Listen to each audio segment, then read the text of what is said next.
Back to part 2, just a reminder of the cards that the Union now hold. They've got 3 movement cards at the top and 3 specialist cards at the bottom there, and I'll explain a little bit more about those in the next photograph. Alright, they can actually issue orders to a single unit twice in the centre or to 2 units on the right flank. They also have 3 special cards. These I won't go into these in great detail, but if we get to use them, then I'll explain what they do.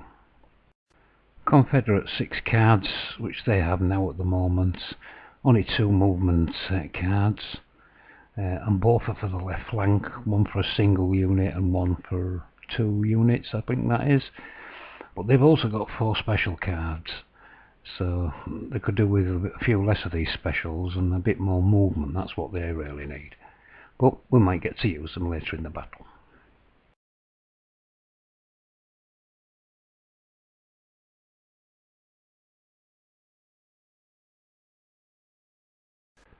The battle continues on this Union right, or Confederate left flank. This time the Union is going to move 2 units on this flank.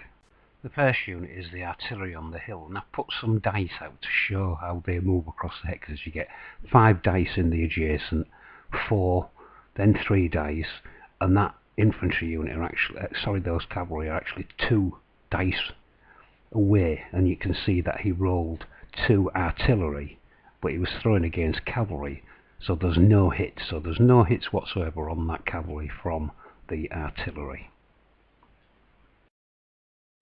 For the second move, it's the cavalry that are going to move. They're going to attack one of Jeb Stuart's cavalry units.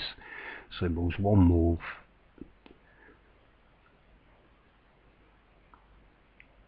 And a second move, which brings him into contact with one of Jeb Stuart's cavalry units. Cavalry gets to throw 3 dice, and this is the dice he threw. Well, he threw 1 cavalry figure, so that's 1 hit on the cavalry. The sabre counts as a hit on anything, so that's 2 hits on the cavalry. But the infantryman is a miss. So all in all, that unit of Jeb Stuart's cavalry goes from 3, strength of 3, take 2 off, and he was reduced to a strength of 1. So that's that attack now completed. So after playing that card, the Union player draws another card from the pack. He's now got a left flank issuing 2 orders, which he can use at some future point in the battle. All the actions on this flank, the Confederates can now issue orders to 2 units on their left flank. So it's really raging at this side of the board. The rebels decide to attack the Union cavalry with both their units. The unit down to 1 strength coming in from the front, and Jeb Stuart with a full strength unit from the side.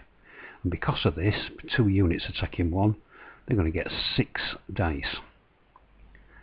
When those 6 dice are rolled, I'll come back to you.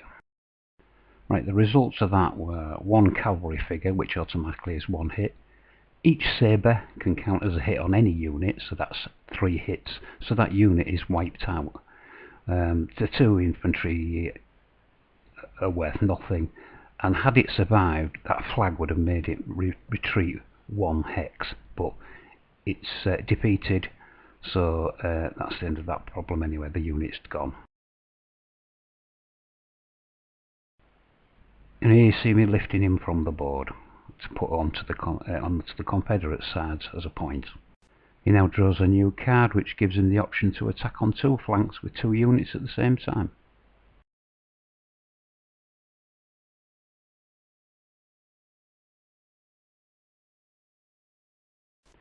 After losing his cavalry on the right flank, the Union now moves to the left flank for 2 units. He decides to use the 2 furthermost away units. He's going to move them both forward 1 hex, which is done. That completes his move, so he now draws a new card, which is a probe in the centre where he can use 2 units later. The Confederate player uses the outflank, so he can move 2 units at each side of the table. So he goes to his right flank first, and one of those infantry units on the very right far side, as we look at it over there. Oh, sorry, this is the artillery can now put it on the ridge, because that's on the right flank, so that's now on the ridge. And he moves the far end infantry unit forward 1 hex, so that's it, it's far right on the Confederate side. Now at the other side of the board, I've mapped out how that Confederate cavalry unit gets to that infantry unit of the Union 1, 2, 3. It moves across the board from 1 to 2 and then to 3, because it has 3 moves. Even though it's down to a strength of 1, it still gets to roll 3 battle dice when it battles. Now Jeb Stuart, being an attack-minded general, his unit only has to move 2. Only you can see where I put the dice there, to move 1, and then again to move 2nd. He's not attacking the artillery on the hill. They're both concentrating on that Union infantry. They're going to try and wipe it out. Because there's 2 units of cavalry, they're going to get 6 dice again, 3 each. So they need to really try and destroy that Union infantry.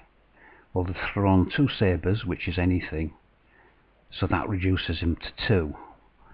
But the horse is worth nothing. I've reduced them to 2. But the 3 flags mean it has to retreat 3 hexes, and I've put 1 on each hex to show you how far back it's got to go. So it will retreat back there. And this is the new card for the Confederates.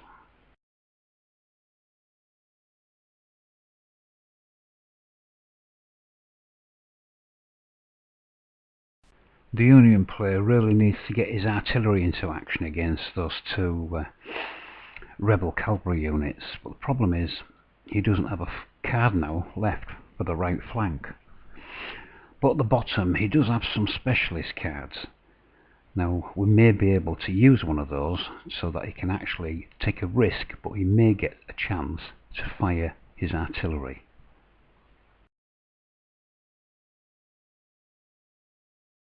With this card he can get to throw 6 dice, because he holds 6 cards in his hand, and for each flag you roll you can activate one of your units. So he desperately needs to roll either a flag, which lets him activate any unit, or he needs to roll an artillery piece so that he can actually fire his artillery. So it's a bit of a gamble, but we'll see what he rolls and comes up with.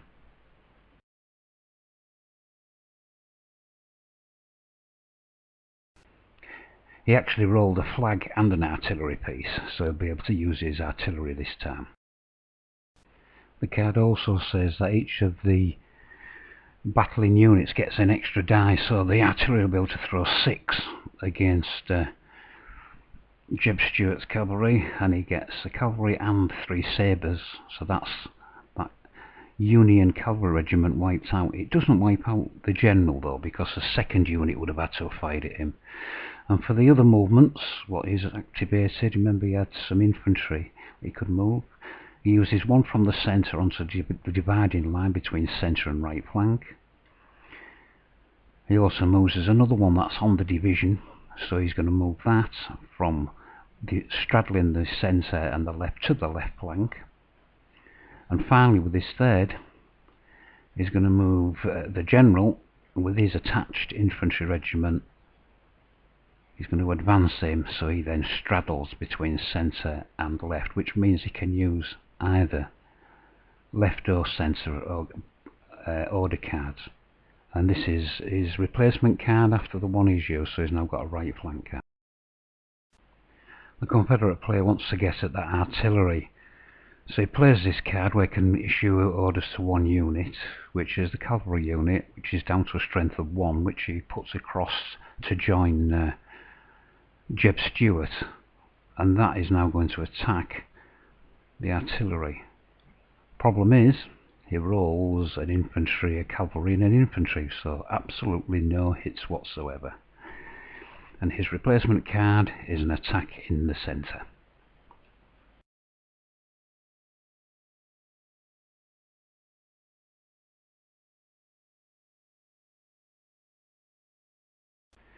The Union player attacks right flank and is able to issue 3 units to attack. Obviously his artillery attacks this weakened rebel cavalry unit. He only needs 1 horse symbol. Unfortunately for him, he gets 1.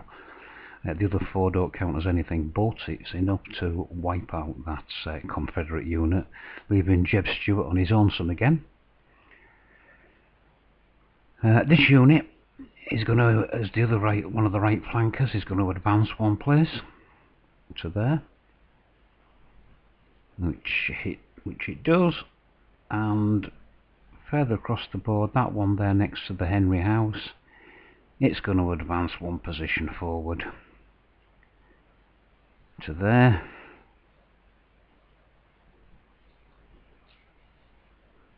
And there he is. And that's the end of the Union turn. The card actually shows Confederate flag. I got them wrong way around. It should have been, that's the Union new card. The rebels play this card to allow them to move 3 units in the centre, so you can now finally get those 3 infantry regiments up onto that ridge line, which he does. So they now got everything up there, artillery and 4 infantry regiments up on that artillery line, and he picks this card, a left flank card, for his next turn.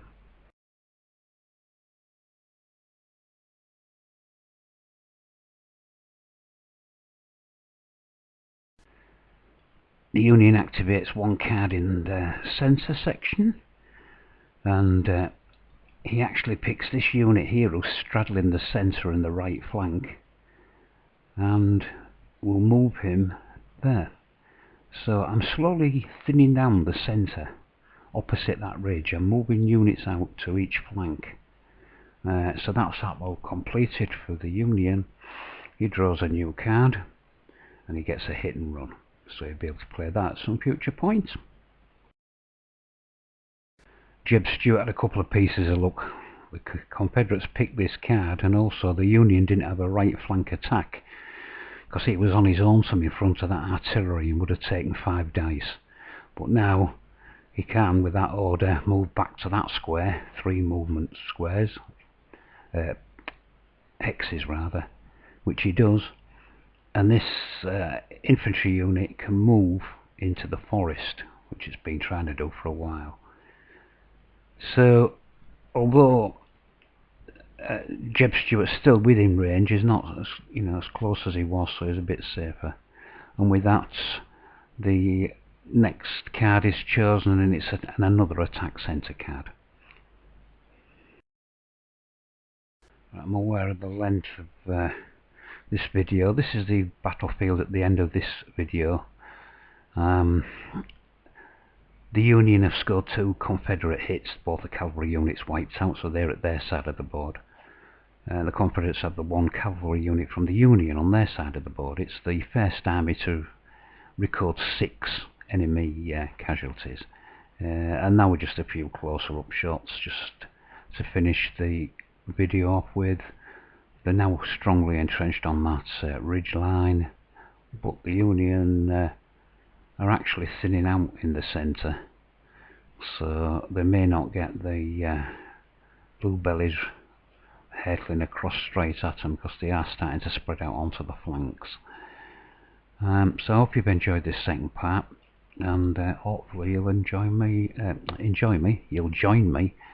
and hopefully enjoy the third part. I don't know how long this is going to last. It's taking quite some time.